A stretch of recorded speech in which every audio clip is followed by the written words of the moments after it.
Mario Kart World first released on June 5th of 2025. But this wasn't just any Mario Kart, because before this, the latest mainline entry in a Mario Kart game was Mario Kart 8, which launched in 2014.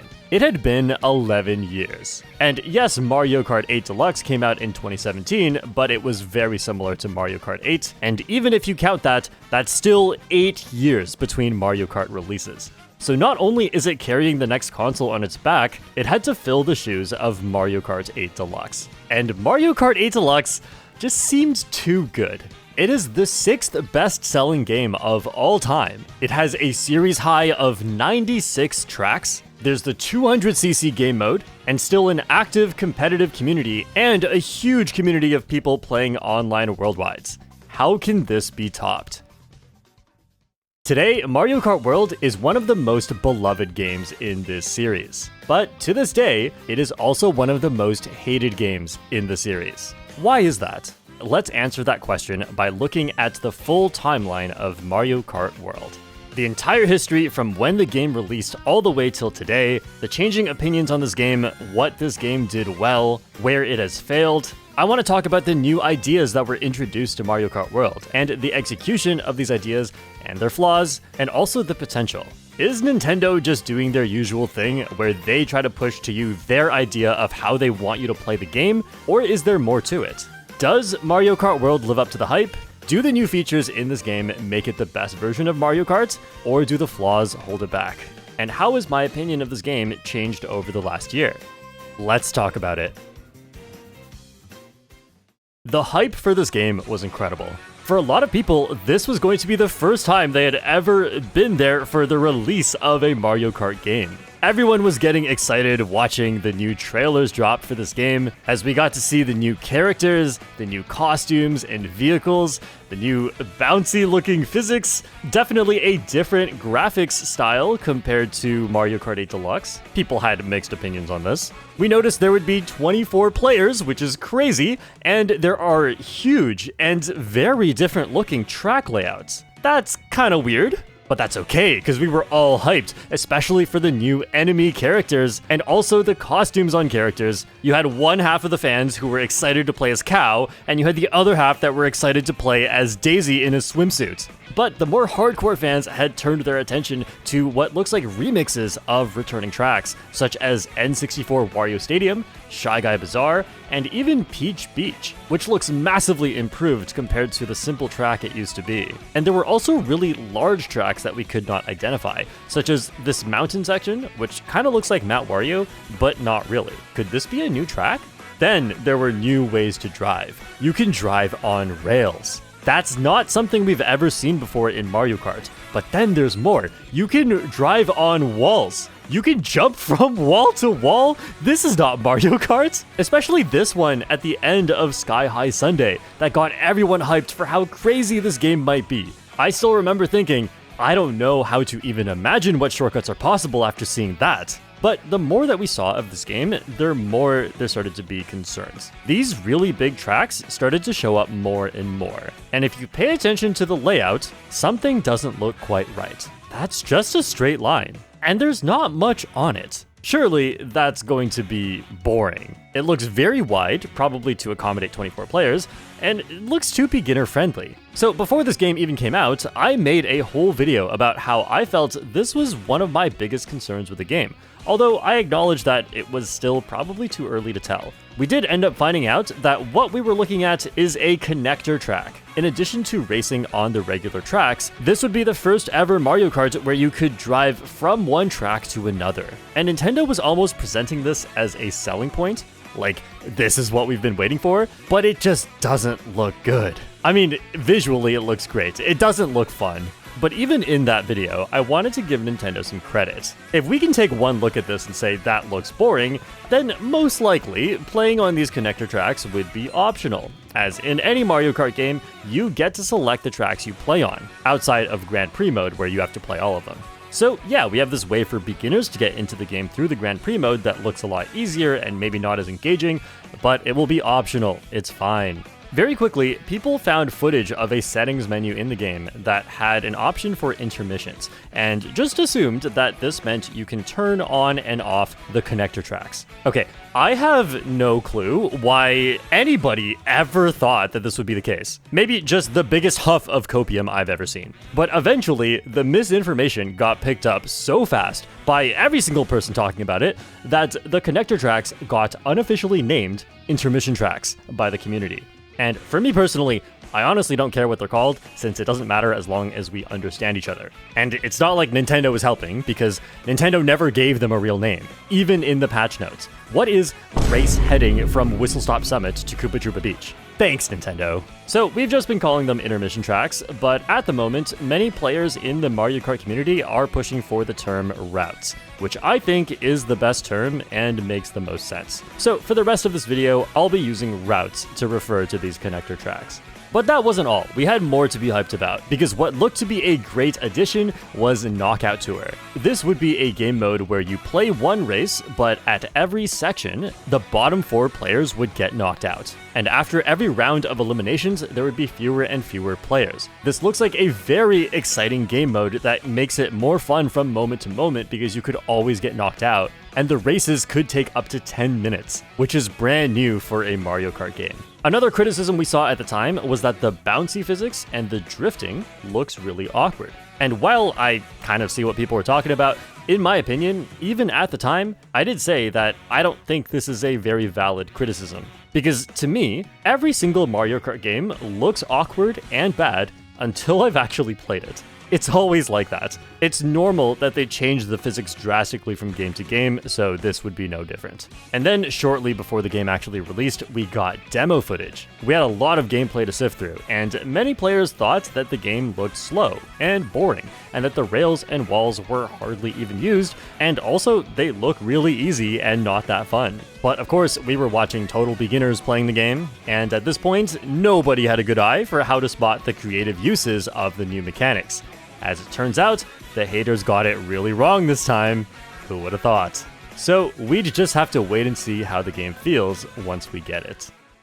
On June 4th of 2025, the night before the game comes out, I had to wait in line in person because it was too hard to pre-order this thing in a reasonable way to guarantee I get it on the first day. I ordered from like 5 different places and only one of them told me I could go get it on the day of. It was horrible. I waited for 4 hours because there was a pre-order line but also a non-pre-order line, so half the people waiting there didn't even pre-order and got their Switch 2 before me. And they had this horrible system where instead of asking every person in line what's your name and show me your receipt, they waited for you to get into the store, then you tell them your name, then they go into the back and find yours. So like, this is all being done one by one. It's the actual worst possible system I can imagine. I'm wasting my life standing here while somebody who didn't even pre-order already has their Switch 2 and went home 3 hours before me. Anyway, the excitement of actually getting the Switch 2 overrode all of that, and I went home around midnight, finally loaded up the game for the first time, and live streamed my very first playthrough. I played through all of the Grand Prix and Knockout Tour against the bots, using different characters, and I unlocked a lot of different characters and vehicles, and spoiler alert, at the time, I unlocked Rainbow Road, which was a secret hidden track, and I played through it for the first time. It was amazing! Even though that was an incredible experience, I did have some issues. Drifting felt really weird, but that's to be expected since the mechanics had drastically changed from Mario Kart 8 Deluxe. At the time, I was also doing charge jumps all over the place for a boost, not realizing that this is actually slightly slower than just driving normally. At this point, we had not realized the extent of the creative shortcuts that were possible in this game using jumps, wall rides, and rail grinding. Then the next issue was how the routes work in Grand Prix mode. See, for the first track of Grand Prix, you drive all 3 laps of this track, which is just how it normally works. But then starting on the second track, you don't actually play the entire track. You instead drive from the first track to the second track and then play 1 lap of the destination track. And then this would happen again for the third track and again for the fourth track. Now, at the time, I didn't mind the routes too much actually, but my opinion at this point was pretty bare bones. I had only played through each of the Grand Prix routes once, so everything was new to me. Regardless of if it was a track or a route, I did not know where I was going, and I had to figure it out on the spot. If you're playing Mario Kart for the first time, you're really just trying to follow the road and not fall off, so everything feels about the same. I made polls in the chat to get the opinion of everyone watching for which track was their favorite in a Grand Prix. However, I found myself hardly even able to remember what a track was like because I only got to play one lap of it. And the whole time I was just trying to figure out where to go. So for the first track, I could play 3 laps and learn it as I go in order to try and play the next lap better and use shortcuts I noticed from the previous lap.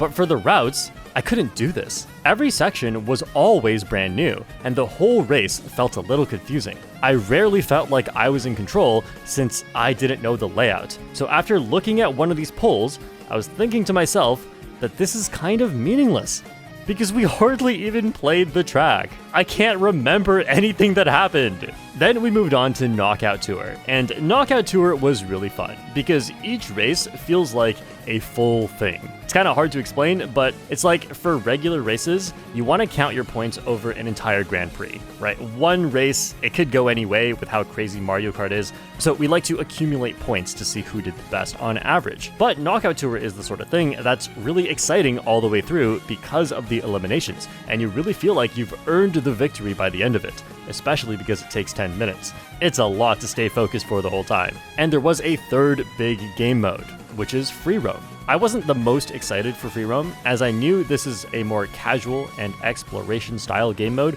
and I was more here for the racing, so it's probably not made for someone like me. However, just driving around and getting a hang of the physics, doing jumps, drifts, and tricks, grinding for difficult question panels and peach medallions, and doing some of the P-switch missions really helped me learn the mechanics of this game in a fun way. I especially remember struggling to get the one peach medallion above the tractor. In hindsight, that was really bad. I definitely could have gotten that way faster, but I was still learning how to play the game. It was fun. And by that point, I had been up for nearly 24 hours, so I went to sleep. After waking up the next day, I was very tired, but I pulled through and I got the world record time trial on Dino Dino Jungle.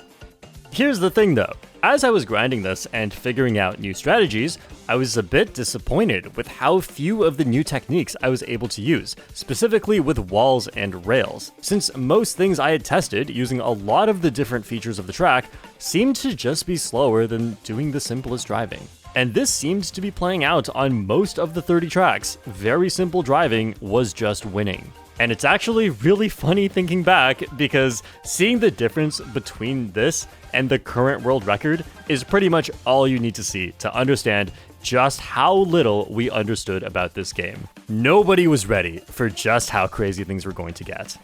And just on the first few days of Mario Kart World existing, some crazy stuff was already being found. There's a much faster rail path on the right side of Shy Guy Bazaar. On DK Pass, you can actually just jump off the track and trick on this pole to get to the other side. Okay, but even better than that, there's a gap jump at the start of DK Spaceport. Okay, but then we found that you can skip the entire first turn of Bowser's Castle by simply charging a charge jump and clipping this wall. Really? That's possible? Oh, but then there's more, because on Great Question Block Ruins, you can trick onto this rail on the side, ride this rail into a jump, trick on the pole, trick on the ground, where are we going? Trick on the ring, ride the wall, trick off the wall. What? Mario Kart World. This game is insane. And in the first few weeks of this game, the discoveries kept coming in hot. There were other methods found for the turn skip on Bowser's Castle, including the rail method, which is the safest one. It's the easiest one, even though it looks crazy. There's even another shortcut after the cannon glider on Bowser's Castle, where you simply drive off the track, but nope, you come right back onto the track, because Mario Kart World lets you do that. There are tires at the start of Mario Bros. Circuit that prevent you from taking the rail, or you can just charge jump, hit a board, and jump over it. On Rainbow Road, you can go from the glider to the wall, do a massive jump, hit a pole barely dodging an out-of-bounds zone, and take the biggest shortcut ever. On Shy Guy Bazaar, the main path is just a suggestion, because if you do just the right charge jump and trick in the air, you can avoid attaching to the wall and just drive over the building. Remember the end of Great Question Block Ruins, how we thought this gap jump was crazy? Well, now you can combo that gap jump into landing directly in the grass and using the box to help you turn around. This entire ending turn is a suggestion. Oh yeah, that one shortcut on DK Pass where you can jump onto the pole. That's crazy. Except it's completely useless because you could instead just jump onto this wall on the side, climb all the way up to the top, and even though now you're in the slowest off-road ever, it's still faster than taking that massive turn, and then you can charge jump onto this pole and just ride around the rail of this building? Oh, and then afterwards, of course, don't go on the ground, just jump through the trees here. This is complete monkey business at this point. Then, of course, Wario Stadium, which doesn't even look that complicated. Of course, there's a way you can jump from this rail all the way to that rail, and that's faster. Why is that even possible? And when this was found, I talked to the world record holder Jenzwa. And Jenzwa said that he was not exactly sure how this works, so I went and figured out a little bit more about how it works, and then told Jenzwa my findings, who then went on to set multiple other world records and thanked me for making it more consistent. And I said that I really believe that this is one you could do online consistently, but it's really, really hard. No, it's not that hard. We just all sucked at this game. Now this is something you just do all the time. Everyone does it. The learning curve on this game is insane. And then Cheap Cheap Falls has this one huge shortcut where going around in the water is really slow, so you should use a mushroom here. But instead, we found out that even without a mushroom, if you just charge jump through, it's still somehow faster than going around. I don't know, that looks kind of stupid though. Let's make it better. So it was discovered that if you randomly charge jump in this one spot near the waterfall, it just shoots you up, and of course you can ride on this upper part. Why not? Why would that be out of bounds? Of course it's not. And this one took months to implement in a world record run, but we finally got Tarzan, where you do that shortcut starting all the way back here. If you take a very precise line onto this random section you've never even seen before, and you just jump through the trees. Yup, that's a thing you can do in this game. And fast forward even more, we now have optimizations on Peach Stadium, of all tracks. I thought there was nothing here. No, of course there is. It really would not be a history of Mario Kart World if there was not some history of the shortcuts that we were finding. And so far, I've only covered early world record development on a few of the tracks. More and more stuff keeps being discovered and is still being discovered to this day, because the mechanics of this game just give you basically infinite possibilities to work with. And remember, these are only techniques that are the fastest for world record time trial runs. This is not even to include all of the stuff you want to know if you're playing online, backup strategies, alternate paths, stuff that maybe gets you some more coins or gets you an item or just keeps you away from other players' items. We were finding that this game may just have the most depth of any Mario Kart game. And what a treat to witness it all as it happens. To truly understand what makes Mario Kart World so special, you have to understand the new mechanics that were introduced. These are brand new ways you can move through the track that were not possible in previous Mario Kart games. And I have a tutorial for Mario Kart World, so if you want to actually learn these, you want to check out that video, not this one, but I will go over what these things can do. So first, we have charge jumps. When we first saw charge jumps, we thought this would be a way to move faster because of the speed boost, but it slows you down when charging. We just weren't thinking big enough, because this lets you jump onto rails, onto walls, up to higher places for shortcuts, or just for taking alternate paths when combined with the other techniques, and it can also help you jump further when taking shortcuts combined with mushrooms. This just gives you so much more freedom of movement. And then there's rails. This is kind of the opposite of freedom, because they lock you onto a path. But at any time on the rail, you can do a trick. You can trick forward or left or right, and these send you in different directions and give you a speed boost. Rails seem really simple at first, and a lot of people thought that this was going to be a very shallow and easy mechanic for beginners. But as it turns out, it introduces a lot of quick, crucial timings and decision making. Getting all the fastest tricks you need to do on a rail is difficult, and a lot of the time, if you mess it up slightly, you can just fall off the track. And there's even more risk to the rails as they can easily be trapped by other players' items, so this elevates decision making, as rails are often the fastest path you can take, but they can be very risky and it's not worth getting hit by an item. This actually has an extra effect where it helps to balance out the items, as now the players in the front who don't have as good items but have attack items can have an advantage in being able to safely take the rail and have an advantage by attacking other players on this rail. Walls are similar to rails in that you can jump onto them and trick off of them for a speed boost, but you can't ride them forever. You can also use the angle that you approach the wall to help you climb higher or stay lower, both of which can be the fastest option depending on the situation. There's also a high skill ceiling to walls, but they are less used than rails. They can also often be combined with rails to create shortcuts or alternate paths, and all this combined just makes the world feel way more open. Not just in track design for creating alternate paths and shortcuts, but also for free roam, because now you truly can go anywhere. It's very fun and satisfying, and just the availability of these techniques makes 24 players a lot more bearable, as you're more likely to be able to figure out a way to stay away from the other players. And it feels awesome when you discover a new path that just wouldn't be possible at all in a different Mario Kart game. It is impossible to understate just how much these new mechanics change the way that you view how you can move through a Mario Kart race. But then there's more. There's trickable objects. This is a huge part of what makes this game crazy to watch. Most trees and poles can be tricked on to give you more height, and this just helps you take shortcuts because you can dodge the off-road or just avoid falling off into the abyss by doing these tricks. It makes it so that what often looks like too much off-road to clear can actually be cut through with one mushroom, or sometimes just no item at all, thanks to the extra airtime from the boosts and trickable objects. Now, the new mechanics weren't all good.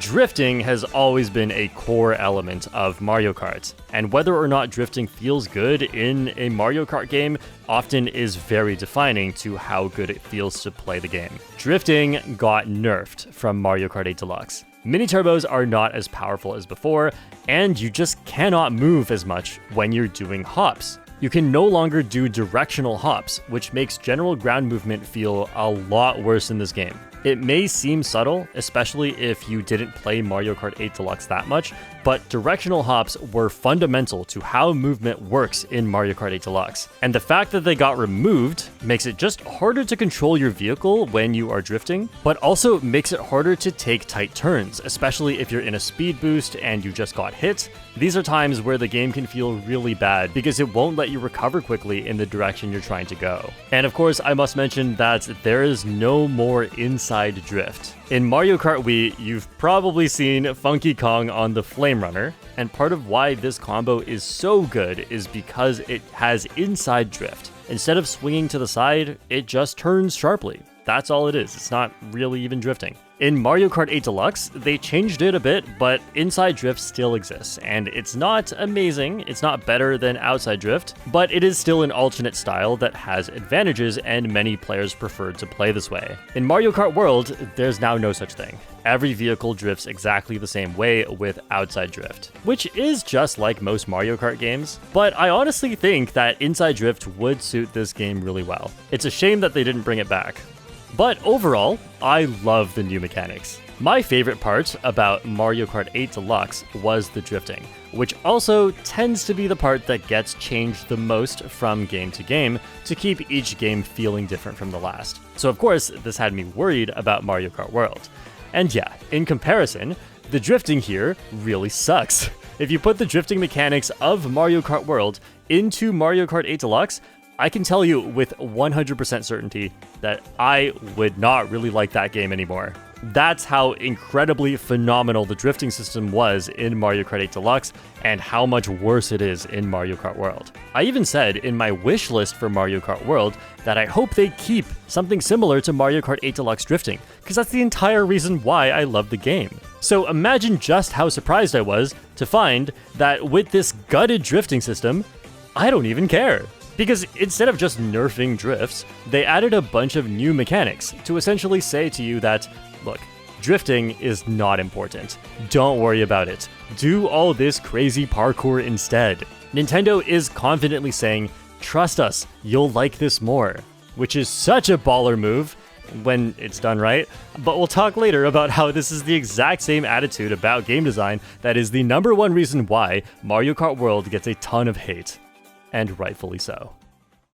Another thing I want to say about these new mechanics is that they are more beginner friendly. And I know some people like to say that something being beginner friendly is not a good thing, because we often think about beginner friendly game design as simple and shallow and it holds your hand. But no, this is not made for beginners, it's just beginner friendly. A beginner can figure out these new mechanics, start working with it to get great results, and then watch a pro player who can do all of the optimized shortcuts and alternate paths and just follow along and do them. It's tough, but you can learn it by watching. This stuff is actually really hard to pull off, but if you practice it enough, you will eventually be able to do it every time. This is the perfect version of a game mechanic.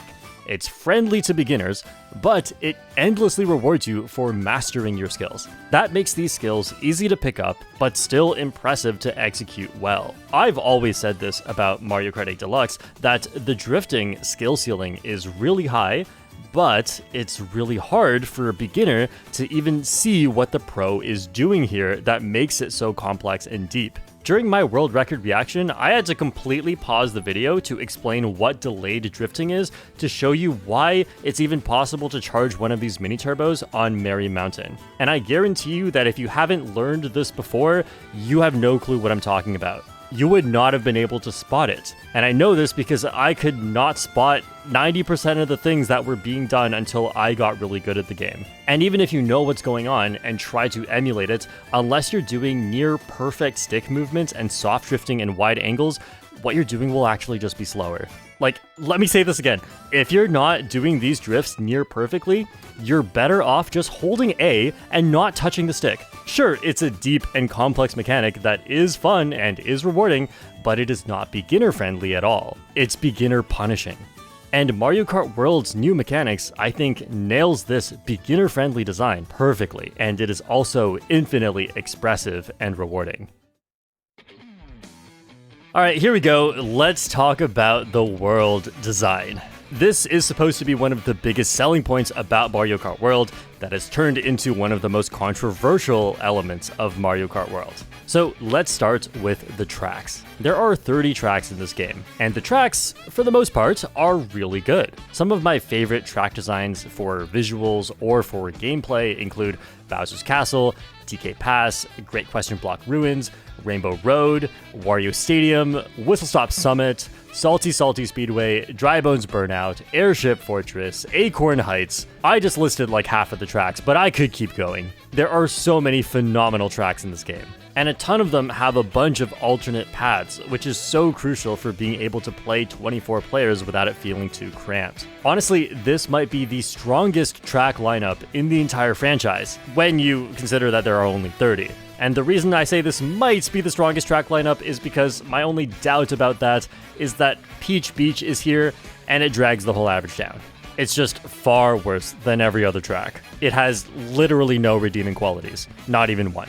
What I love about 29 of these tracks is that there are so many decisions to be made as you race. Especially with so many players, it can often be dangerous to take the path that others are taking, especially rails. So making these decisions can be very rewarding. My two favorite parts about racing in Mario Kart are doing the flashy shortcuts and making crucial decisions about positioning, including who to attack so you can keep yourself safe. But for some reason, there are actually many tracks that are very lacking in a lot of aspects. So if we look at new movement mechanics like where to use charge jumps, rails, walls, and trickable objects, and just have alternate paths and a lot of skill expression, a lot of the tracks for some reason just don't have that much of this. I'm thinking of tracks like Choco Mountain, Peach Stadium, Dandelion Depths, Dino Dino Jungle. A lot of these are cool in their own ways, but they are kind of basic and don't use a lot of what Mario Kart World has to offer. So a lot of tracks like these you could say are good and positively add to the track lineup.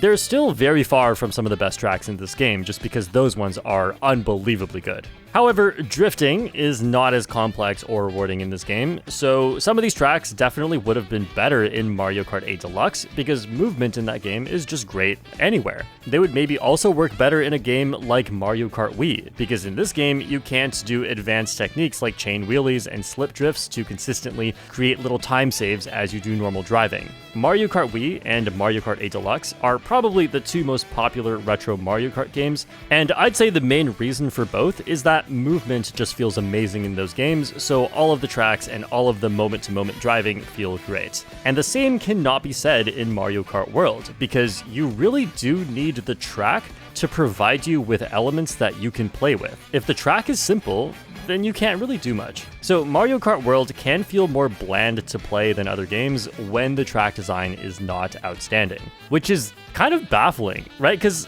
a lot of the tracks are absolutely covered with these new features, while some of them are extremely barren. I don't know what was the thinking here. So what it does is it makes a big difference in how good or bad a track can be in this game. But when the tracks are good, you're going to get some of the most intense Mario Kart gameplay in the entire franchise. If you want to hear my opinion about all of the tracks, I made a tier list about them and talked more in depth about their strategy, how the races tend to play out, whether or not I have fun on them, and overall the tracks in this game are really good. And the music is amazing. Some standout tracks include Rainbow Road, Whistle Stop Summit, Koopa Troopa Beach, Crown City, Mario Bros. Circuit, Bowser's Castle. I'm gonna stop. There's a lot more that are really good. Okay, but now let's get to the actual open world. The tracks are part of the world, but there's a lot more world. The main open world game mode is free roam. And I think Nintendo was pretty specific with naming this game mode because calling it free roam is just saying, hey, you can go roam free, but you can't do much else. Look, this game mode is fun, but it is a little lacking. I wish there was more. You can explore the world, you can follow the NPCs around, there are question blocks and Peach medallions to collect, and you can do P-switch missions, but overall it just doesn't feel like there's enough here. And a lot of players want more out of this, myself included. Some sort of story mode or some more engaging way to unlock things, or just a denser world where it feels like there's more stuff from moment to moment. I think that would be really great and honestly should be here. But at the same time, I acknowledge that free roam has never been in a Mario Kart game. And maybe you bought Mario Kart World for free roam, but I didn't, and so that's not really what I care about. It's just this extra fun little thing that I think it's fine as it is. I don't need it to be amazing because I'm not going to go there that much.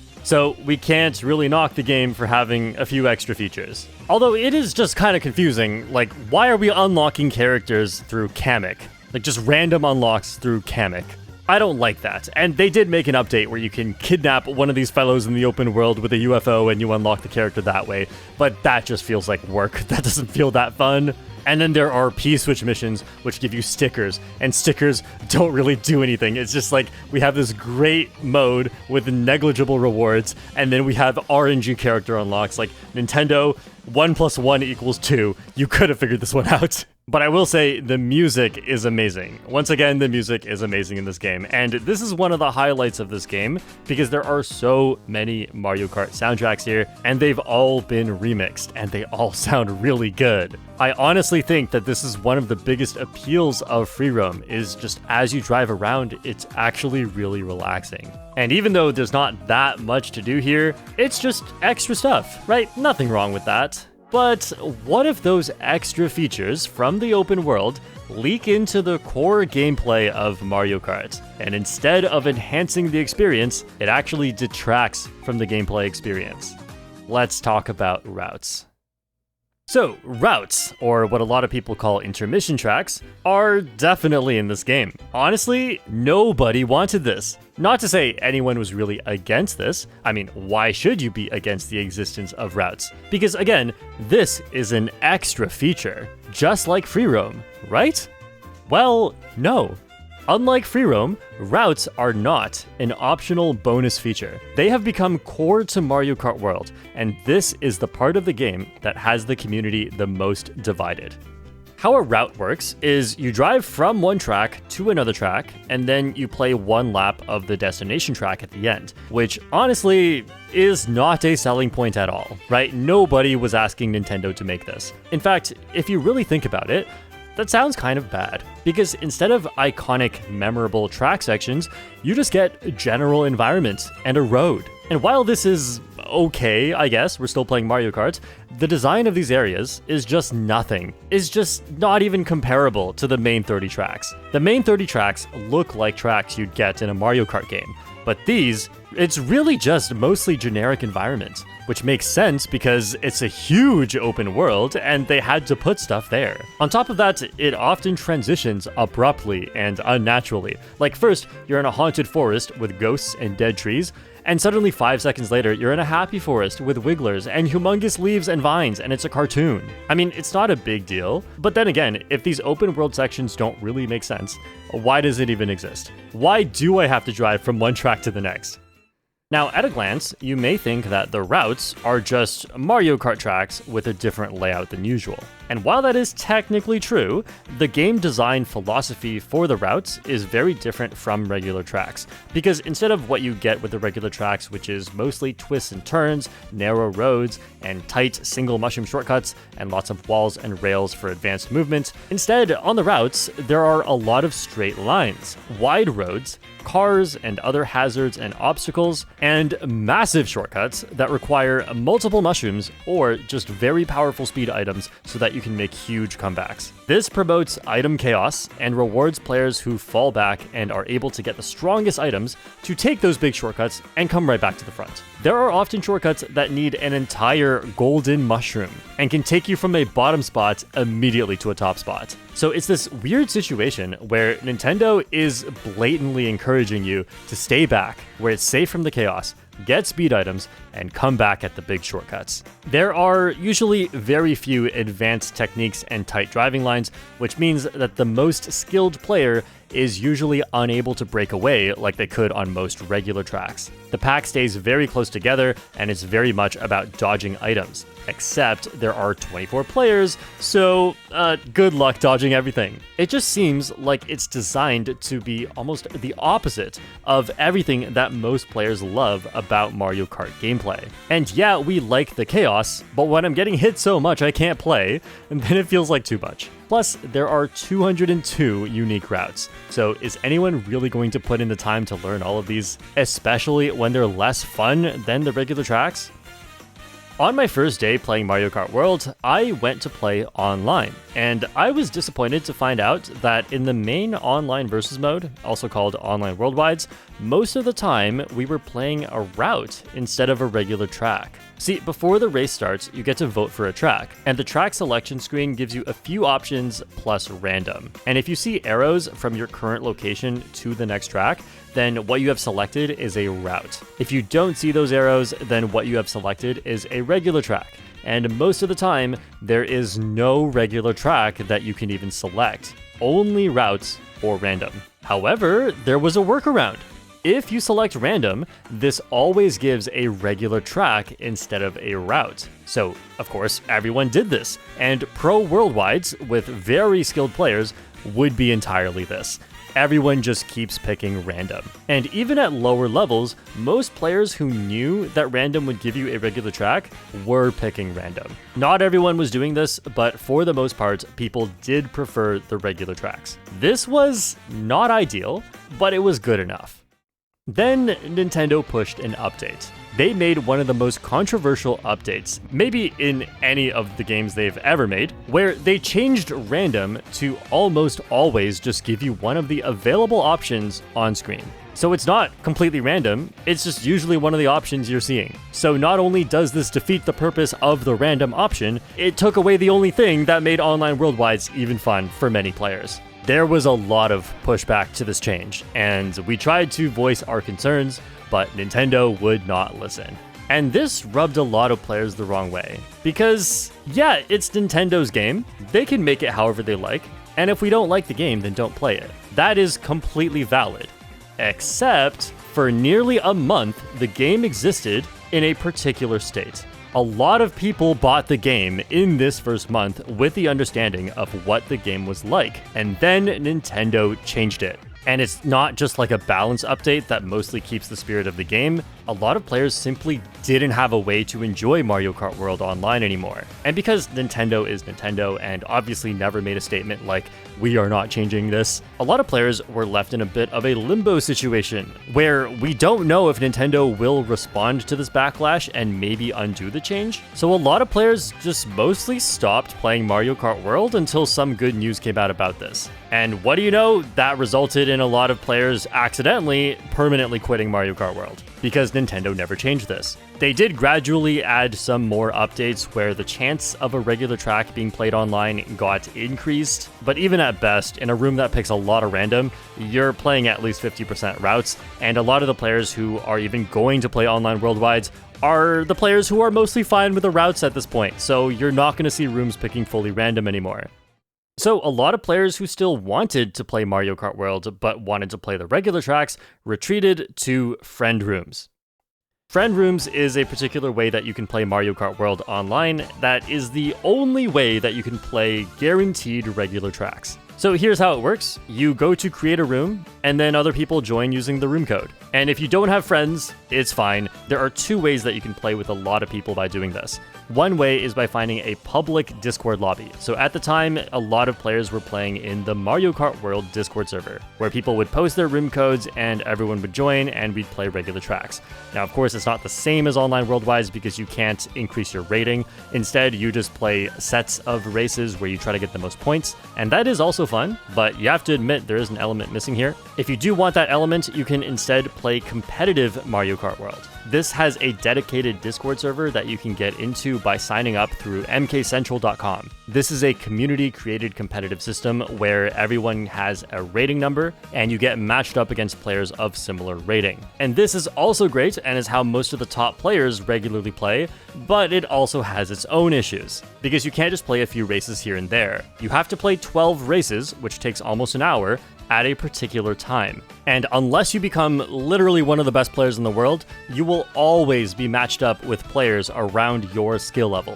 Which sounds alright if you're trying to get as good as possible, but let's be honest, that's not everyone's goal. Some players want to get really good and have that skill show by winning more.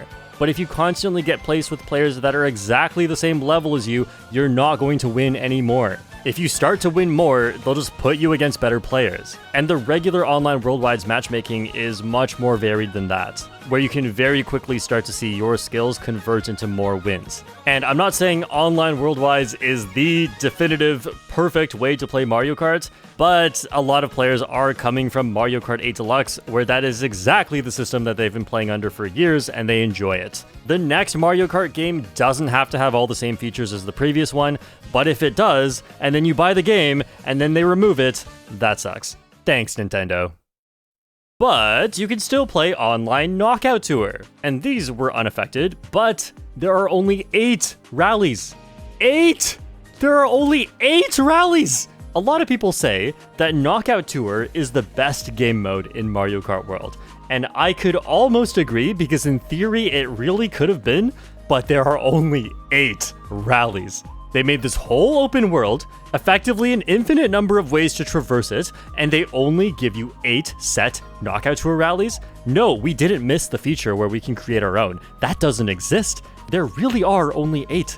And because the rally that you play every time is random, no voting, and each one takes 10 minutes to play, I can get hour-long sessions where I only play 3 different rallies. For being the best game mode, this is horrible for replayability, and I don't know why it's like this. I think this is a huge problem, and it could so easily be fixed. But let's get back to the routes and tracks situation.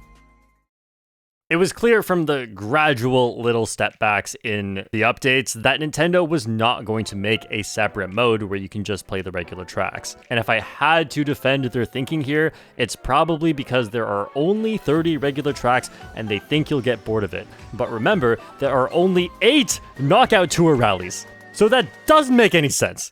But after many months, the most dedicated players had put so much time into the 30 regular tracks, mastering all of the different paths and shortcuts and being extremely good at the strategy, that honestly, the fun had started to subside a little bit. New discoveries were slowing down, especially ones that would be applicable to online racing, where you don't risk falling off for a tiny mistake for doing the riskiest strategy. And at the same time, there are 202 routes out there that are still relatively unexplored. And everyone cares about their rating points, right? If you go on online worldwide and you've learned how to play one of the routes, but nobody else has, then you can easily dominate and gain rating points for free. Since there are no DLC tracks on the horizon, at least not announced by Nintendo yet, and you've nearly mastered all 30 tracks, why not branch out into new territory? For all the flaws of the routes, there are some really cool aspects too. Most of the routes simply end in one lap of the destination track, but there are some that actually change the ending. For example, backwards tracks. Some specific routes end in a backwards version of the track that you're going to, and the most common ones you'll see are backwards Desert Hills, backwards Mario Bros. Circuit, and even backwards Koopa Troopa Beach, which is it's not really that different. But there are other backwards variations that are pretty cool. There's backwards Wario Stadium. Honestly, I don't think this is any better than regular Wario Stadium. There's backwards DK Pass, which has this really cool shortcut, and backwards DK Pass is arguably just as good as forwards DK Pass. In addition to backwards tracks, there are also track variations. For example, depending on which way you approach Crown City, you can end up on one of 3 different variations of this track, which I think is really cool because Crown City is not exactly a racetrack, it is a city, which means there are many ways you can go through it. One of them is just lap 2 of Crown City, which is the worst lap, and honestly, I don't know why this is one of the variations. We already have it in regular Crown City, but then one of them is Ocean Crown City, and this one has a glider that flies over the ocean with a pretty cool shortcut at the end. And there's also Beach Crown City, where you can do the ending by bouncing on a Goomba. I love this one. I mean, this is what the routes are all about. There are also other track variations, including Shy Guy Bazaar, which turns into what is unofficially called Daisy's Palace, where you drive through the palace, and this is actually a really neat track. But there are really bad ones. We have Peach Stadium, also known as Paperclip Stadium. Did you know there are 2 versions of this? One that goes clockwise and one that goes counterclockwise? Yeah, it's as boring as it looks. This is not a good one. The track Mario Circuit is made of the old Mario Circuit 1, 2, and 3 from the Super Nintendo, and depending on which way you approach it, you can get just one of these Mario Circuits as your ending, which is pretty awesome. Another really cool thing about the routes that you actually don't really see in the regular tracks at all is the way that the shortcuts are created. See, there's a lot of big areas of off-road, but it's not just off-road where you need a certain amount of mushrooms to get through. There are also rocks, which are not off-road, and there are walls and trees or poles, and this allows a lot more creativity in how you can take a shortcut. And it's really fun to discover a new shortcut in an area like this. The existence of all these extra elements helps you take some of these shortcuts with fewer items than you may think you need. Even quite early into the game, where people were not too fond of the routes, there were definitely some routes that had some really cool stuff. For example, right outside of Boo Cinema, there's this section that has Ghost Valley tracks, which again, like Mario Circuit, comes from older games. For the most part, if you fall off the track, you just fall off, but you can use some of these trees here to do gap jumps. And there are some parts of the track that are not out of bounds, and the Ghost Valley sections, for the most part, are just really, really fun.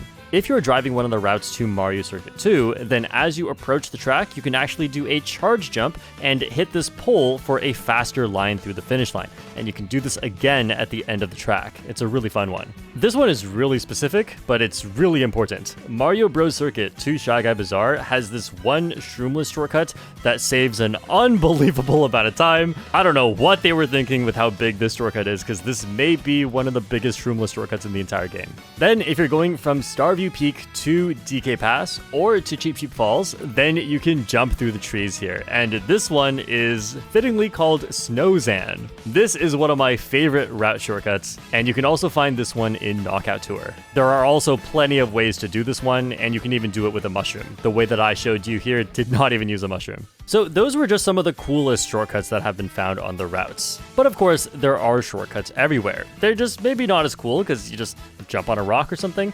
But what if you learned all 202 routes fully optimized? What would that look like? I was curious about this, so I decided to actually do it. So I, with the help of my YouTube members, discovered even more shortcuts. On Choco Mountain to Cheep Cheep Falls, there's this insanely huge section on the left here, and you may think you need something like a golden mushroom, but you actually only need one mushroom if you pull this off perfectly. It's one of the hardest route shortcuts to get just right, but it is actually consistent and you can do this every time. And you don't want to use more than one mushroom for this because you want to use 2 mushrooms for the later shortcuts. This is one of the biggest shortcuts in the entire game, and even though you touch a lot of off-road, this saves like 6 seconds. Except I kinda lied, because it only saves 6 seconds compared to driving around on the normal path. You can take this with no item. It's the dumbest thing ever, but this is faster. This is a lot faster than driving around. It's so stupid, but this is a thing, and it's not unique to this track. On Wario Shipyard to Cheep Cheep Falls, or Sky High Sundae to Cheep Cheep Falls, there is this massive shortcut that you typically want to take with the golden mushroom. In fact, if you don't trick on this rock at the end, the golden mushroom is actually not enough to take the whole thing. That's how insanely large this shortcut is. It saves so much time. But you don't need a golden mushroom. You can actually just use triple mushrooms, and this, plus some very well-timed jumps and wall rides, will get you just far enough around each section without losing too much speed that this also saves a huge amount of time, and is definitely the best use of your triple mushrooms. But hold on to your hats here, because you don't even need to use a single item. You can do it completely shroomless, and it still saves 3 seconds compared to going around. So this is also one of the biggest itemless shortcuts in the entire game. This is a really cool one I discovered. From Airship Fortress to Bowser's Castle, if you drive off the side here with a boosted charge jump and immediately get back on the wall, you can jump off to the side and then carry your momentum onto this pole to get a full trick boost. Obviously not as big as the previous cut, but it is really fun and you can dodge a lot of chaos by doing this. On Mario Bros. Circuit to Whistle Stop Summit, it was me and Sai that discovered this one. There is this massive shortcut you can take going into the glider. It's not a massive shortcut unless you do the next thing we're about to do, which is glide all the way to the rock over here, and then trick off the rock. Yes, we're trying to avoid as much off-road as possible. Do a mushroom late charge jump right at this point, and if you do a late trick before the next wall, you will attach to it for a while, jump off, trick onto the next wall. See how we're avoiding a lot of off-road by doing this? And then you can just jump onto the next rock. This takes 2 mushrooms in total and lets you save another mushroom and potentially a star in order to do the next shortcut leading up to Whistle Stop Summit, because it's useless to take that previous shortcut if you're gonna skip the next one. We're not just labbing out shortcuts here, we're trying to figure out the optimal strategy on every track in addition to how to do all the shortcuts. On Starview Peak to Boo Cinema, what looks like way too much off-road, and in fact is off-road so thick you can't drift in it, if you instead just kind of ignore the out of bounds here but stick close to the yellow fences, you can take this roomless. It's faster for some reason. And then you can also combo that onto the rock and a wall to take the next shortcut roomless. Remember, there are 202 of these, so this doesn't even cut it close to all of them. I'm just showing you the ones that I can think of at this moment. I don't know what this one's called. We can call it Bowzan. From Choco Mountain to Bowser's Castle, or in the reverse, you can actually take this huge, one of the biggest looking shortcuts in the game with one mushroom, because if you jump on just the right spot, you can get a huge amount of air to jump through the trees. While this looks easy, you really have to jump at just the right spot or you don't get a significant amount of airtime. And what do we want to call this one? House Zan on Dandelion Depths to DK Pass or Moo Moo Meadows to DK Pass. You can jump on the houses here. Yep, that's not out of bounds, and in fact is a shortcut. And if you'd like, you can combo that with another shortcut coming later. This is another Snow Zan. There's a lot of Snow Zans in this game. Yeah, we spent months exploring every single one of the 202 routes and pushing every shortcut to the fastest possible method using as few mushrooms as possible. And I will make a guide for all this someday. It's just gonna be a lot of work. And what I've learned from this is there's some incredible stuff on some of these routes. Once you add in a ton of experience with item strategy, these tracks aren't so random and chaotic after all. You can actually win on them consistently, just like the regular tracks. And plus, some of them are really good. For example, one of my favorite ones, and arguably just the best route in the game, Acorn Heights to Boo Cinema, has enough complexity and skill ceiling and just enough stuff going on this track that you could argue this is better than most regular tracks. And even a regular track like Peach Beach is definitely one of the worst in the game.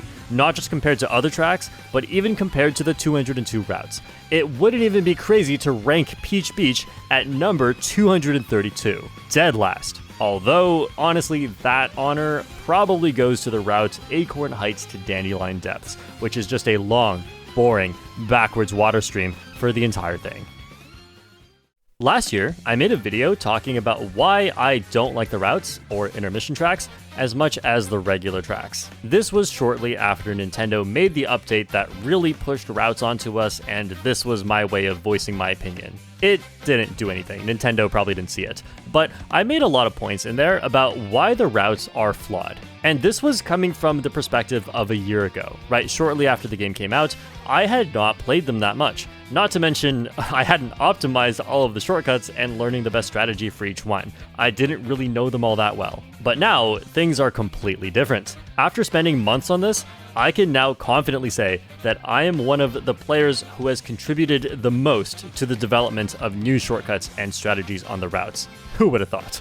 I've even reached an online rating of almost 9,700 playing these routes, which is not like the highest anyone has ever reached or anything, but it's up there. I regularly do all these flashy shortcuts online, and they're actually really useful for winning races. So, after going from lame intermission hater to Chad route dominator, I decided to go back and watch that video, ready to cringe at least just a little bit.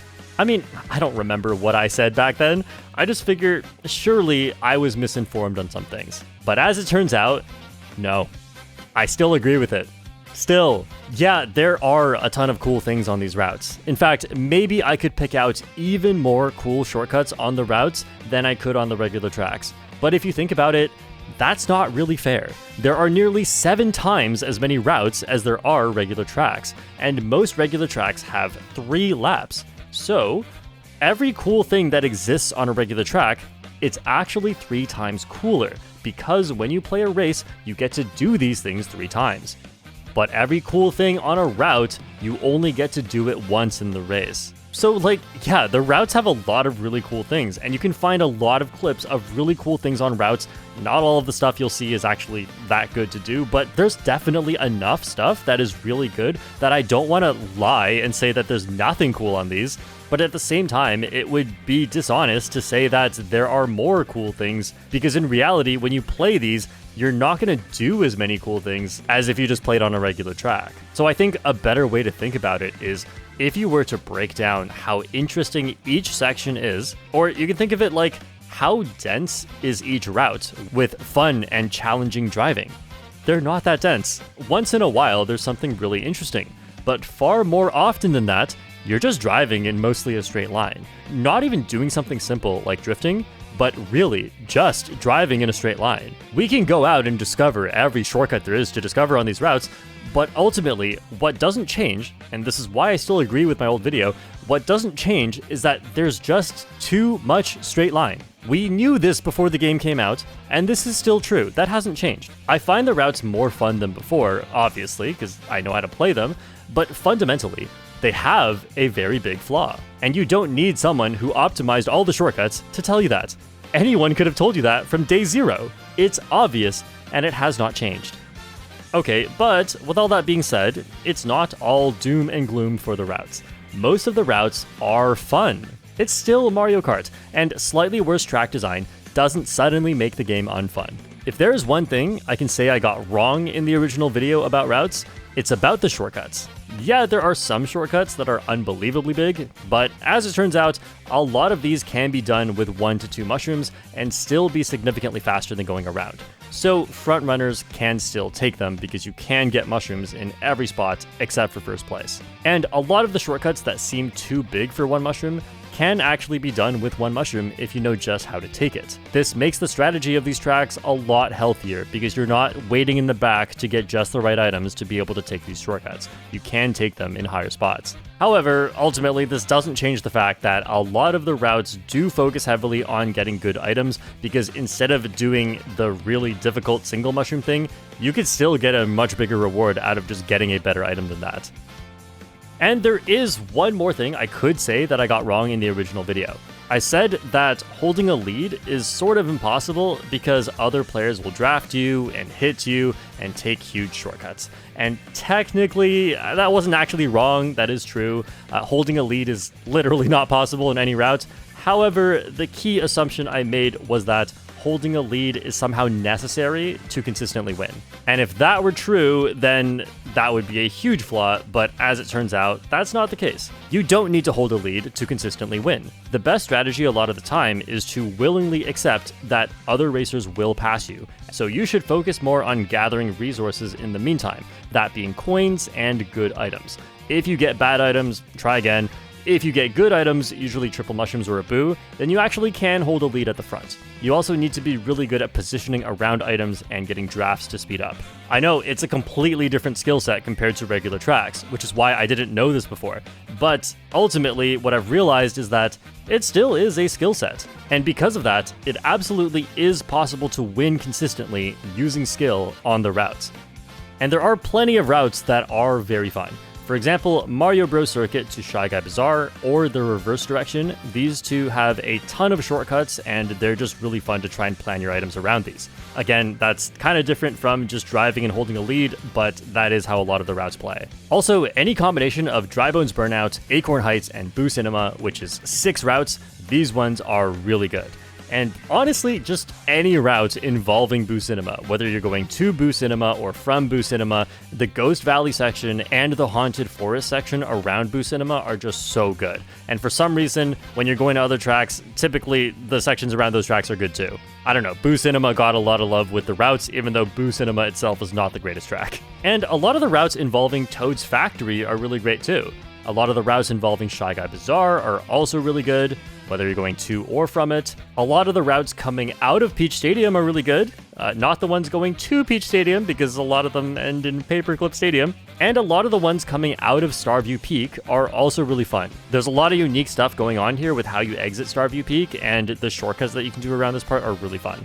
And those are just the general patterns of which routes are good. There are a lot more specific routes that are also really good. I just obviously can't list all of them. But for example, like Crown City to Whistle Stop Summit, that is a very, very good one that is similar quality to just any of the top regular tracks. And remember, even on some of the routes that are not that fun, they're probably going to end in a regular track. So even if the entire route is boring, at least the destination can be fun.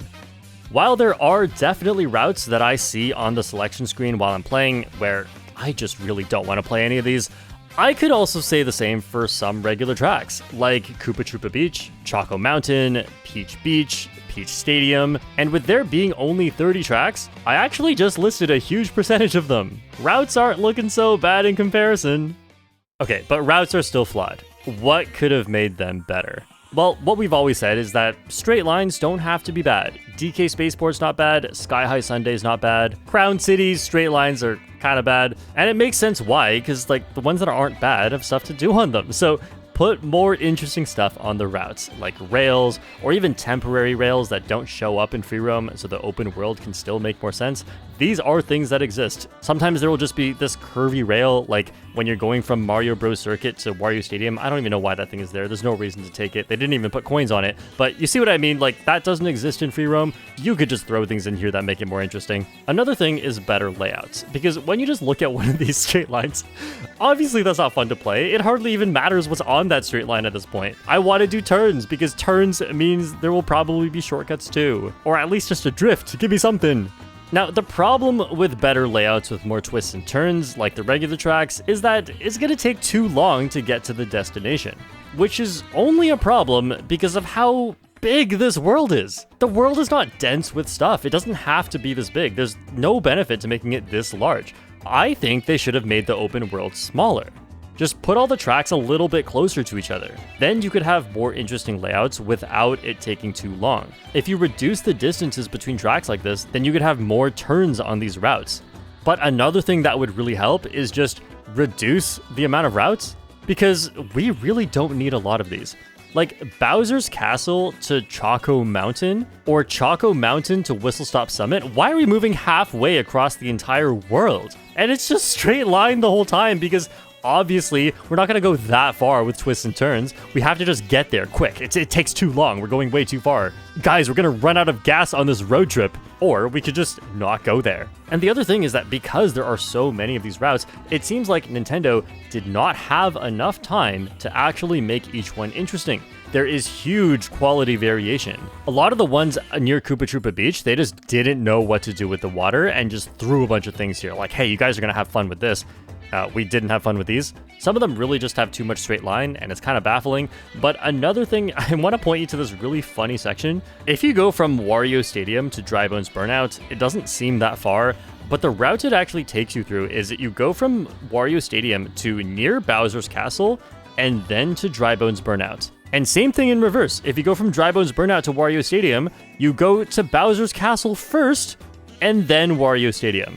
This is a problem for multiple reasons. One reason is that that's a lot of track reuse, which may be okay if there was fun stuff here for you to do so that with a little bit more repetition, you'll learn how to do it, but there's nothing. There's nothing really here. And then it just makes the tracks too long because we're really playing two routes with this. It's really just those two routes combined. So it's too long and it's repetitive, but in a bad way. And so the only reason I can think of for why they did this for these two routes is because they just couldn't be bothered to put something in between Wario Stadium and Dry Bones Burnout. And I'm not crazy with this theory, right? Because everything around here sucks.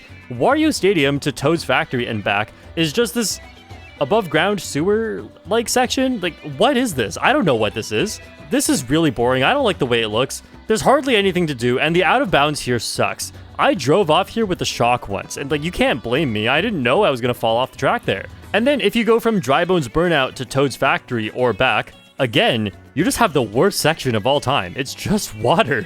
And it's almost entirely straight line. Remember how I said Dry Bones Burnout, Boo Cinema, and Acorn Heights, if you combine these three tracks in any combination to create a route, you end up with some really cool routes. There are a lot of cool shortcuts, the layout has a lot of twists and turns, and even on the one that has a lot of straight line, which is Boo Cinema to Dry Bones Burnout, they added cool bridges there. It's not just driving on a road through the environment. That is a really fun trio of tracks turning into routes. But then Toad's Factory, Wario Stadium, and Dry Bones Burnout creates the opposite.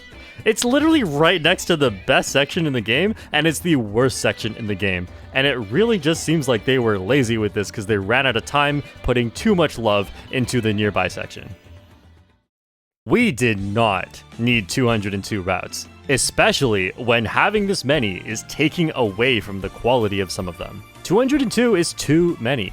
Even just 100 would have made the total track count of this game above Mario Kart 8 Deluxe, which would make it the highest in any Mario Kart game. And it would still give a lot of replayability, because I really could just remove 102 of the worst routes in this game, and the game would get better. Because remember, this isn't extra stuff. We're being forced to play this if you want to play online. 202 is just a ridiculous number, and nobody asked for it to be that high.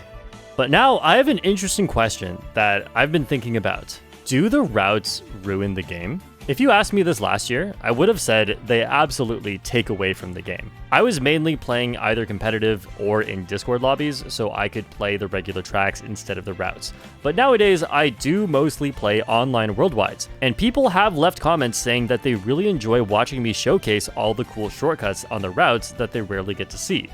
However, it's also very common that I trim out sections of the video where it's just a straight line and nothing happens. I think it helps the viewing experience to see these routes in that you get to see more things, but it also hurts the experience because as you watch, you may not know what to expect. How are you supposed to mirror my decision making in a race and feel like you're getting something out of this if you don't even know what options are available on the route? If you just watch me to see what I do and go, haha, nice, he did a shortcut, that's a lot less engaging. Maybe some of you like that, but at least I know that's not what I like watching Mario Kart for. I commended Nintendo's beginner-friendly design in their game mechanics. The charge jumps, rails, and walls, those are amazing. I think the routes were designed pretty simply, and it almost looks beginner-friendly. But in reality, I think this is very beginner-unfriendly. Sure, a beginner can mostly drive these tracks with no problem because the layout is simple, but like, okay, you can drive a track for babies. You won't fall off. Is that fun? Maybe. Not really. I don't think so. But as soon as you have to do anything more difficult than just not falling off, doing a shortcut, suddenly you can't. Because there are 202 of these routes, everything just kind of blends together visually, and you have no clue how to take these shortcuts properly. You can easily go out of bounds or just end up in the off-road going slowly, unable to even learn from this mistake, because you don't know when is the next time you'll play this route again. And even if you did, you don't know where this section is. They all look the same. However, I do think the routes are really good if you plan to dedicate a lot of time to this game. And I mean a lot of time, because a lot of these shortcuts are really creative with multiple ways to take them. They're some of the most fun in the game because they cover so much distance and you have to do everything just right. And you can use a different amount of mushrooms or items in order to get through, depending on your skill level. You also rarely get huge breakaways, so even if you are amazing at driving, you cannot just turn your brain off like you can when you have a huge lead on some of the regular tracks, like Bowser's Castle. Having a huge lead is relatively common, and in that case you kind of just win, and the rest of the race is just a choke test. So in a way, routes really do reward skill constantly, and in a unique way, with a lot of replayability compared to the regular tracks, because there are just so many of these things. Sure, they're not as great as most of the regular tracks, but they're not pointless. They are designed differently to provide a different type of gameplay and test different skills, and it truly is still a Mario Kart experience. Was the open world a good thing? So it made the free roam game mode possible, and a lot of people like it. It gave us the unique concept of routes, which, despite their flaws, have a lot of upside. And we also got Knockout Tour, which wouldn't be possible without such huge maps. However, this open world is very flawed, and the way that the open world was made was probably not necessary to make this game possible. However, the open world does make Mario Kart World very unique. It has its own identity among the Mario Kart games. And it works really well with the new driving mechanics to make some of the most satisfying shortcuts and driving techniques in the entire franchise. If this was executed better, it would have been huge. If all of the routes had as much love put into them as Acorn Heights to Boo Cinema, we would have had a major success and inarguably the coolest Mario Kart entry to date. But that's not what happened. Instead, we cannot say that this is perfect. All we can do is say that it's unique and provides a lot of cool gameplay that you would never see in other Mario Kart games. I like it, despite its flaws, right? No Mario Kart game is perfect. It's the same way I like Mario Kart 8 Deluxe, despite there being tracks like Baby Park, Cheap Beach, I almost forgot this was even a thing. Oh, Dry Desert, yeah, with the huge shortcuts, nothing matters till lap 3. And of course, Water Park, right? That one is just straight lines.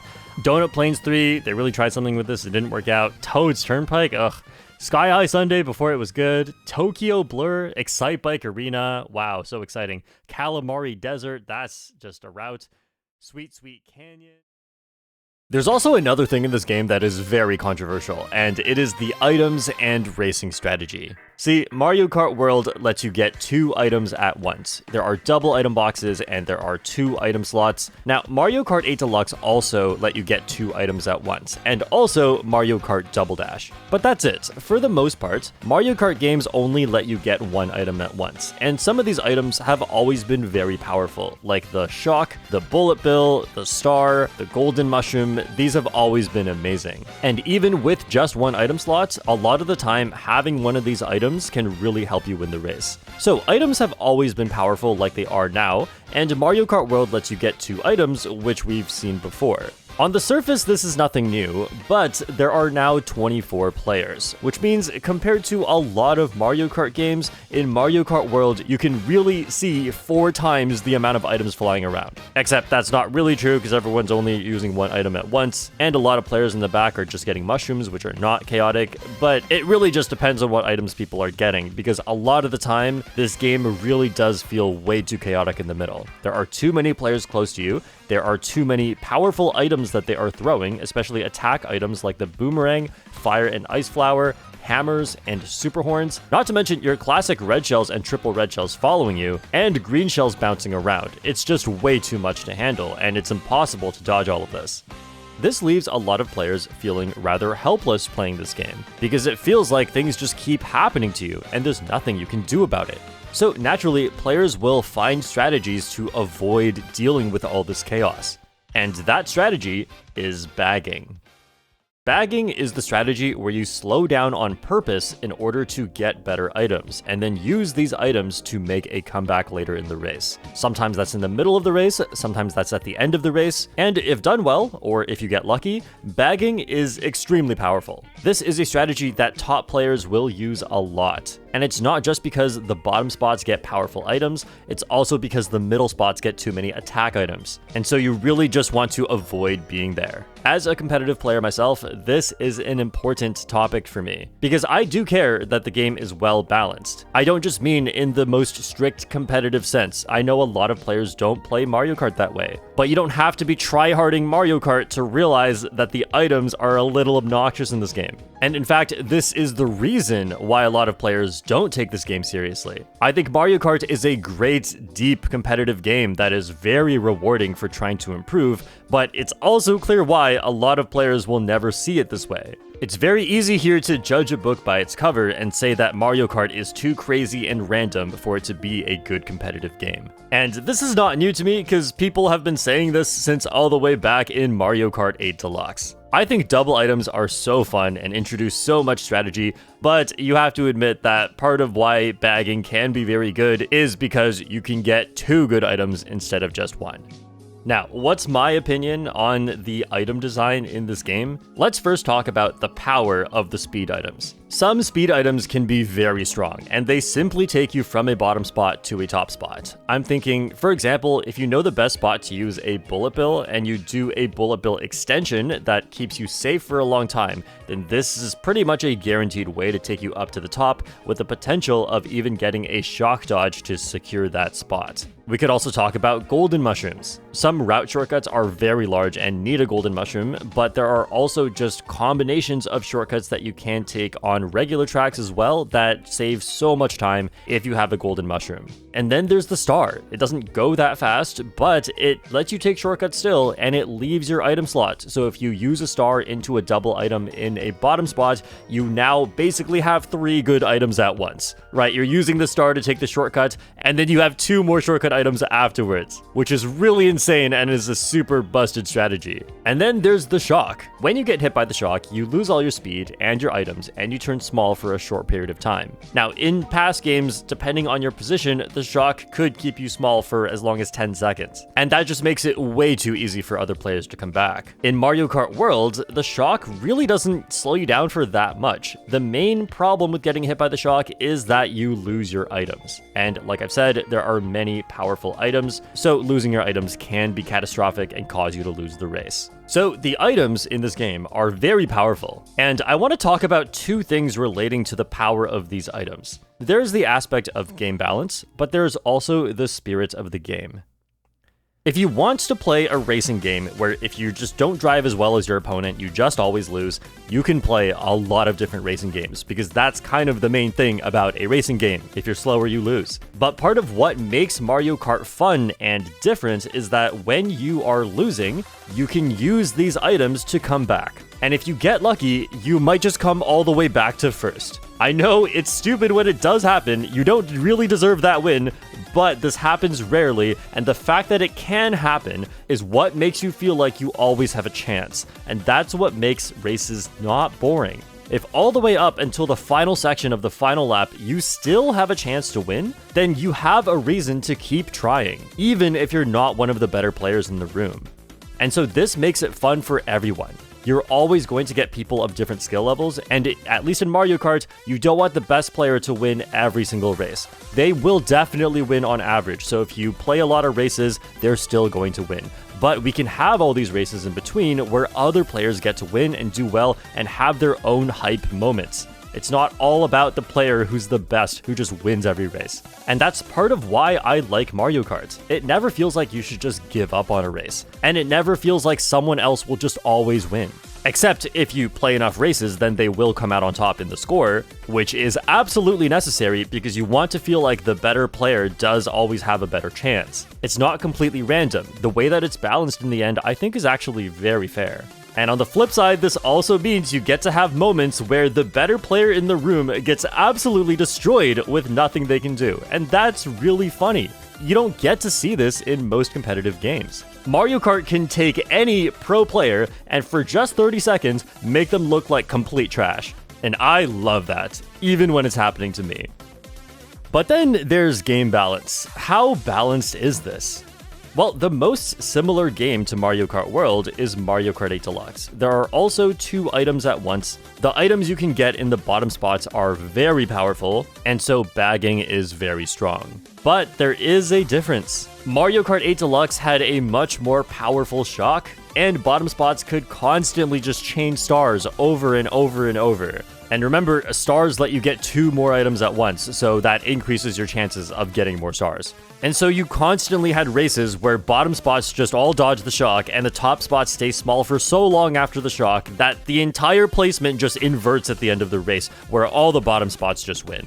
That could get pretty bad. And as a competitive player in Mario Kart 8 Deluxe, I always found that to be very annoying. But in Mario Kart World, remember, the shock is very different, and it's not as strong. It doesn't keep you slow for that long. So while you will often see hype plays where somebody uses an invincibility item at the right time to dodge the shock and do well, they don't always win.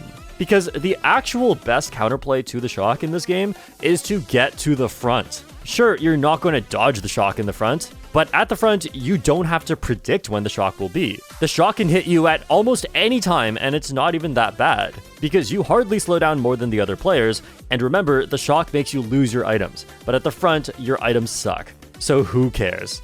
And honestly, in terms of the power of items and the power of bagging, I think this is the biggest difference between Mario Kart 8 Deluxe and Mario Kart World. In Mario Kart World, a lot of the time, when you get the good items, you don't want to stay at the back. If you have an opportunity, you should just get back up to the front. This is way better because, yeah, you'll have to be at the back a lot of the time. People will hit you, but you can very quickly come back to the front, and that's often your best win condition. Then, instead of being a test to see who can dodge the shock the most often, it becomes a test of who can get back up to the front and drive better and attack the other players better to keep themselves safe. This is a great incentive that makes the game balance something that I really like. Front running is very powerful, bagging is very powerful, and both feel great because the front runners often have some of the craziest shortcuts in Mario Kart history that you can do to try and keep your lead, and the bottom spots get fun items to use, always with a realistic chance to actually come back. And the players in the middle, you're not having as much fun there. But it's actually worth risking being in the middle because you can pull stuff like triple mushrooms and a boo and sometimes even a star, and this can help you go up to the front. And if you do get hit early on, you can just switch to bagging. Like, I do feel like there is a good reason to be at any of the spots in the race, and that doesn't mean you can just turn your brain off and go forward, because sometimes you do want to manipulate the items that you get to increase your chances of winning. But I just think that for having double items and powerful items, which is something that I think is really fun but hard to balance, Mario Kart World did an incredible job of balancing this. I think this makes for incredible competitive level gameplay. And honestly, it does make the game a lot more annoying to deal with when you are starting out, because it feels like you have no control over dodging these items. But at least there is the silver lining that with how bad it is trying to dodge the items, if you try and learn the game a little bit, you very quickly discover that there is a huge counterplay to this, and it immediately feels better when you can get around it. Even though I love to talk about the competitive aspects of Mario Kart, because I do think it is a great competitive game, one of my favorite things about Mario Kart World is the aesthetics. Customizing your character and vehicle, I think, has never been better than in Mario Kart World. There is a massive character roster, but it is just Mario characters. This time, we don't have that non-Mario universe nonsense. The character animations are incredibly expressive. Unlike previous games where they had relatively simple idle animations, now they dance and even sing a little bit if you keep them on the character select for long enough. Their design just looks a lot less rigid and a lot more squishy, like they have models that make them easier to express themselves. And it's crazy because I thought Mario Kart 8 Deluxe was great, but then this really blows it out of the water. The graphics for the characters in this game are leagues better than Mario Kart 8 Deluxe. A lot of the tracks in Mario Kart 8 Deluxe look really beautiful, but the characters just don't move that much. In fact, back in Mario Kart 8 Deluxe, I connected so little with these characters that I hardly ever picked a main, besides one time with King Boo.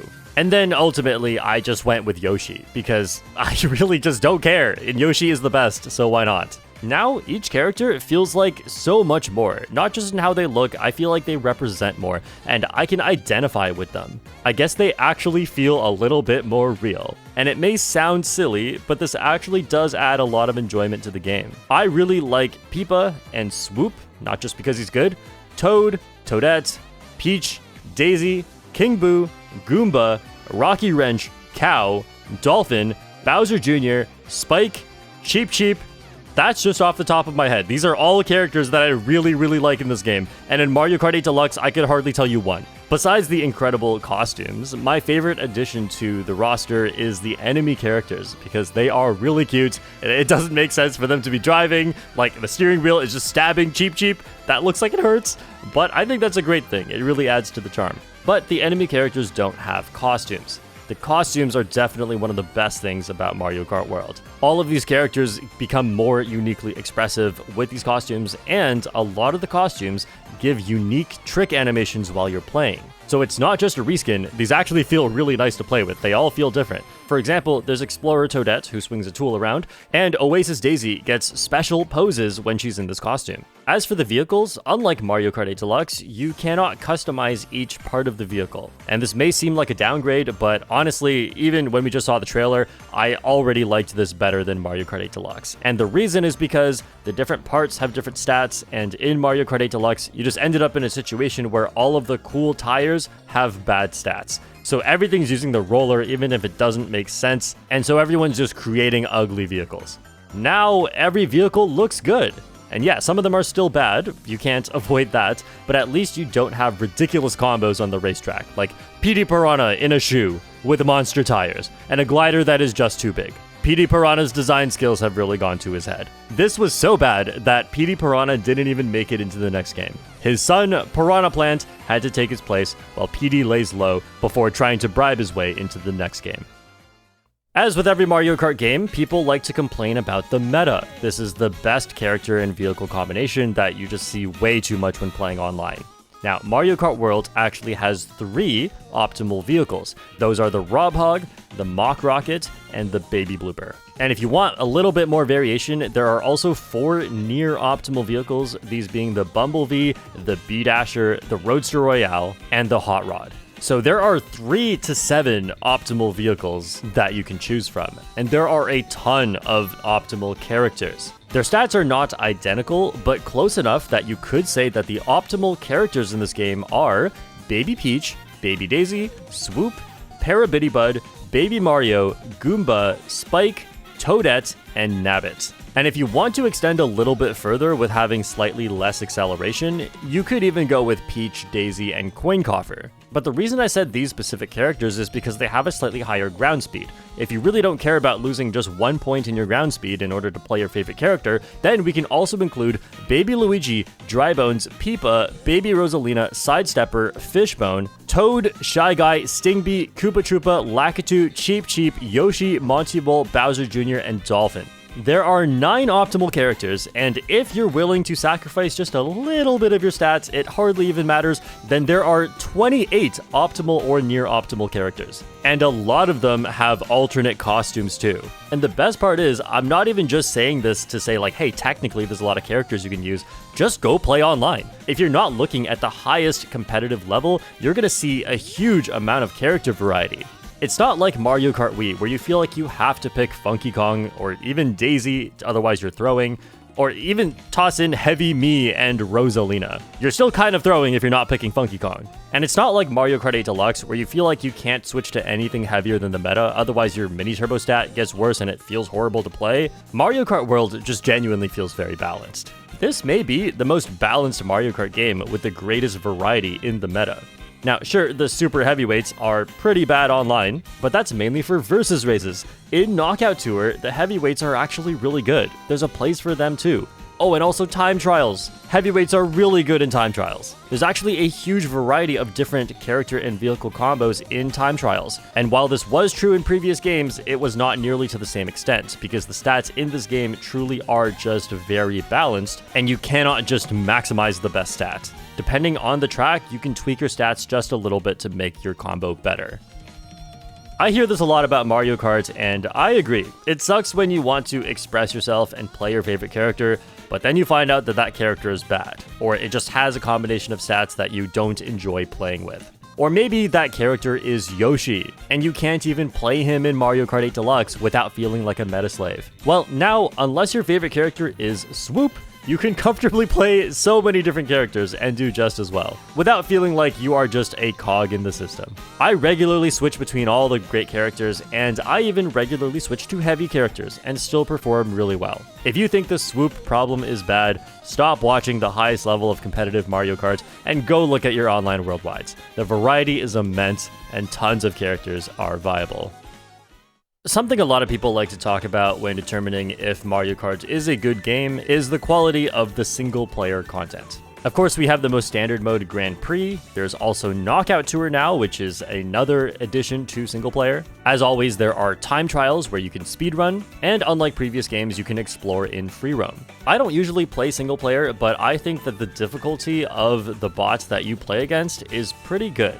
Like, once you're really good, you're not going to lose to them anymore, but they do present a decent challenge. And one of the greatest things about them is that they're actually pretty smart, and they will sometimes show you shortcuts that you may not otherwise have found. Compared to previous Mario Kart games that I've played, I think Mario Kart World may have the best single-player content. And maybe the only one that has a good argument for better single-player content is Mario Kart DS because of its mission mode. And I do think that's better than the P-Switch missions that we have in free roam, especially because there were boss battles. That's something I hoped we'd get in Mario Kart World, and I'm honestly surprised that we don't have that. It's so obvious. But even then, it's close. Mario Kart World is one of the best single-player Mario Kart entries. That's not to say it's an amazing single-player game. I personally don't think Mario Kart is a great single-player game, and if you love playing single-player games, and if you don't want to play online or with friends, then you should probably play some other game. Unless you're really into speedrunning, then Time Trials is just for you. Time Trials is amazing for that. But other than that, I don't think the point of Mario Kart is to be a single-player game, so personally, I don't care that much. During this year of Mario Kart, we got some major updates. Of course, as I've already talked about, Nintendo made the updates to change online worldwide so that you cannot pick random to get a regular track. We were forced to play a lot of routes, and a lot of players didn't like this. In the subsequent months, Nintendo kind of walked that back just a little bit, and there were a few updates where the probability of seeing a regular track show up on screen increased. And so if you wanted to play regular tracks online, you'd probably see them about 1/3 of the time right after the update, and nowadays it can get as high as 50% depending on the lobby that you play in, because of course everyone makes their own choices when they vote. A lot of players complained about the routes being not so great, so Nintendo did make changes to some of the routes. Some of the most boring ones were the ones to and from Koopa Troopa Beach, because they'd usually just be mostly straight lines in the water, which is quite slow, and there's a bunch of these yellow block structures, but that doesn't make it that much more fun. So Nintendo added some turns to these tracks and also some boats and helicopters, which genuinely does make these tracks better. I just still wouldn't say they're good at all, so that didn't make too big of a difference in my opinion. And it seemed like maybe Nintendo was listening to feedback and making some changes accordingly, but they've stopped doing that. And honestly, come on, this is Nintendo we're talking about. What do you mean listening to feedback and making changes? They're going to do what they want to do. There's no pattern to this. They just do stuff and we just take it. But I will say that my favorite update that they've made was the one where they changed item probabilities. The patch notes weren't too clear about how this works, but here's mainly what happened. The chances of anyone getting the shock or the blue shell had been decreased, and a lot of the middle spots had their chances of getting mushrooms and just speed items in general increased. What effect did this have on the game? Well, it made front running better. It made it so that you're not constantly in the situation where you have to dodge the shock or you just lose, which was a very annoying situation to be in because it feels like you're not allowed to go forward, otherwise you just lose. And it made it so that it's more bearable to play in the middle spots. You don't always have to be all the way at the front or all the way at the back. This made races a lot less about dodging the shock and playing around the shock, and more about just go forward and try to get the biggest lead you can. This was an incredible change, and it's hard to even believe that I took the game so seriously before this, because now I think the game is so much better for competitive balance. Looking back on this past year, and especially the first few months after the game came out, I think Mario Kart World really changed my perception of what Mario Kart can be. Even though Mario Kart is quite a silly and nonsensical game, in terms of the physics, I think they were always going for some level of realism. That was until drifting started giving you mini turbos and trick animations started giving you speed boosts, but like, you just do some stuff and you get a speed boost, sure. Why not? However, now the physics has gotten really nonsensical where you can just start jumping, you can drive on walls, hitting a random object launches you into the air. This really doesn't make sense at all anymore, but who cares? Mario Kart has gotten so much more fun. The best parts about Mario Kart have always been the parts that are unrealistic, what separates Mario Kart from other games, and as long as they're designed with the intention of making for fun and rewarding gameplay, then who cares? This is great. I love this new direction of how you can express yourself with movement in Mario Kart. This is why Mario Kart Wii still has a huge player base. This is why Mario Kart 8 Deluxe still has a huge player base. They are such fun games to move around in, and this is why Mario Kart World will always have a huge player base. In the past year, we've also seen a lot of community sentiment shifts. We started off with it being very popular to hate on the routes. And while I do think the routes deserved a lot of the hate, you have to admit that the timing was really perfect to just hate Nintendo for any reason. This could be because of their prices, because of their copyright battles, just the way that they treat their IP and don't respond to criticism. A lot of people had a lot of different reasons to dislike Nintendo, and the whole situation with the routes in Mario Kart World was just at the perfect time. Especially when Nintendo decided that you all have to play these routes and made the update that at the time killed online worldwides. But what are things like now? Worldwides are coming back. They're becoming a lot more popular than they were before. And honestly, this makes sense. This is the sort of thing you'd expect to happen later into the game, because we all fell in love with the 30 tracks except for Peach Beach, and that's all that anyone could focus on. But of course, if you play them enough times, you start to want some variety. And while the routes are not amazing, they are variety. So for players who want to continue to enjoy Mario Kart World, this is a very natural direction to move in. I think this gives the game a lot more replayability, but I also think Mario Kart World needs more. Obviously, more tracks would be great. Right now, there are 30 tracks in the game, and it would be really cool to see some DLC tracks. People have raised concerns about how DLC tracks would even work in this game.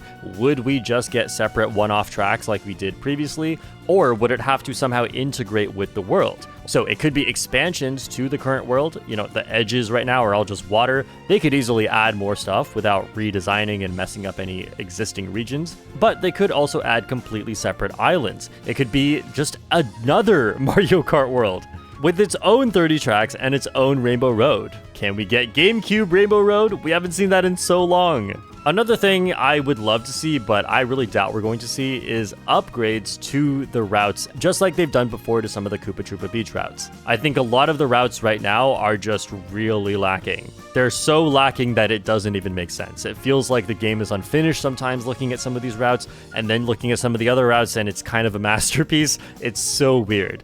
It's one thing to have a vision and a game design philosophy. It's another thing to just completely not execute that and leave us with the bare bones of these routes. And instead of raising the route count to 202, really, they should have raised the Knockout Tour rallies. There are only 8! I can't believe they didn't even put in 12. 12 is a bigger number than 8. Knowing Nintendo, I really think we're not going to get custom Knockout Tour rallies, even though I've thought about it a lot, and it really would not be that hard to implement. The main thing that they'd have to do, besides just let you select them right now, is that there'd have to be a way to go from one route to the next one that may not exist in any of the regular 202 routes. For example, when you go from DK Spaceport to Whistle Stop Summit to Desert Hills, there's this corner at Whistle Stop Summit that you have to take in this particular way that you don't take on any of the regular routes. There's also this way that you approach Cheap Sheep Falls by going down all these hills that you don't see on any of the regular routes. That's only a Knockout Tour. But like, that's fine. They exist now. They could just make more. And so depending on the route that you created, it would just use one of these connecting segments. Like, other than that, I don't see an issue with being able to make custom Knockout Tour routes. Like, maybe you can't play them online. That would almost make sense if you could just play them offline because maybe they're weird. But we have custom items where you can do Kamek only. Why can't we have custom Knockout Tour rallies? Another addition that would be really cool is 200cc. This was already a thing in Mario Kart 8 Deluxe where you move 50% faster, which is a crazy speed increase, and I think this would improve a lot of the routes because right now they feel a little bit too long and this would make it better. A real concern with adding 200cc to specifically Mario Kart World compared to any other Mario Kart game is that the way that Mario Kart World is designed is a lot around the parkour. So many things are spaced at just the right distance from each other to make this parkour possible. And so if you were to introduce a speed modifier like 200cc, then maybe that wouldn't work. And you can already see this being a thing in the game where every single combo moves at the same speed when you are on walls or rails. Having a higher speed stat doesn't make you go faster, and the reason is probably so that the speed at which you jump from one thing to another is constant and controlled. That way the game actually functions. But there's just one thing about that entire argument, which is I don't care. The whole point of 200cc is that the game doesn't work properly and you are trying to barely hold it together. And I think the more janky and challenging it is, the better. That is the spirit of 200cc, and that's exactly how it worked in Mario Kart 8 Deluxe. It never felt like the tracks were quite designed for this, and that was the point. So I would love to see 200cc in this game. But you know, for how well they designed the costumes for the characters in this game, I'm surprised there are hardly any costumes for Pauline, DK, and Birdo. And people said that maybe they were saving some costumes for after DK Bonanza came out, but it's been a long time since then and we haven't seen anything about this, so I don't know, this is kind of a tragedy. Nintendo, let's do something about this. But most importantly, remove Peach Beach. Whether you love it or hate it, Mario Kart World has completely changed the Mario Kart formula. Did they have to do this? Not really. Clearly, the old formula was working.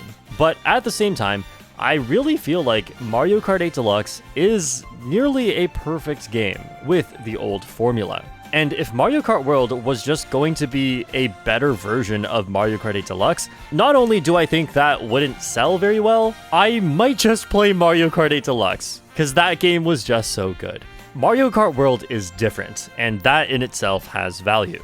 But with that being said, I have to wonder, is open world Mario Kart the future of this franchise? If it was up to me, I would say no. I wouldn't mind having another open world in the next Mario Kart, but I also think it's a keep it or leave it situation. I don't care that much. Like, an open world is a lot of work, and that's fine because Nintendo can put a lot of work and money into their games. But if they're not going to, then don't make the open world.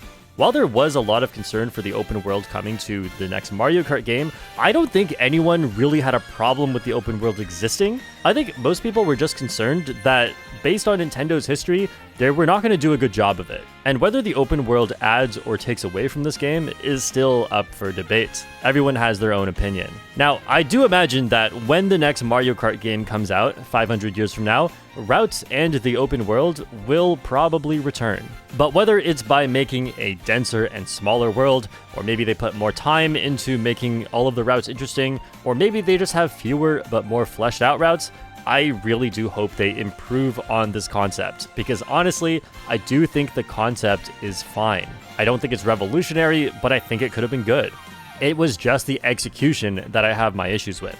But at the same time, I wouldn't mind if they just axed the whole open world thing and just gave us more tracks instead. But I don't just mean more tracks, I think a twist on the tracks would be really cool. Because remember how a lot of the routes end in a backwards track or in a variation of one of the tracks? I love these, but you can't really just play them because you have to play the route leading up to it, and that has a huge variation in quality. So if we're going to see Moo Moo Meadows for the 30th time, at least let us drive it backwards, or drive through it, or drive around it. And if you think about it, Crown City has some amazing track variations with the beach variant and the ocean variant. Why not make these entirely separate tracks that you can race on instead of having to cross this entire bridge just to get there? There's going to be a point where bringing back old tracks and maybe even remixing them starts to get a little bit stale.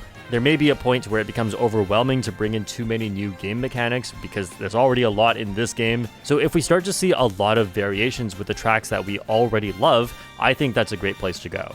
We got a glimpse of this in Mario Kart World, but I think this could be the core concept for an entire Mario Kart game. So the open world is whatever. But what will be the future of Mario Kart, in my opinion, is the new driving mechanics. Mario Kart 64 introduced mini turbos that you can get from drifting by alternating the stick left and right. Then Mario Kart Double Dash introduced double items, which Mario Kart DS immediately got rid of. Then Mario Kart Wii introduced trick boosts and a new way to charge up mini turbos, which does not exactly use alternating left and right on the stick.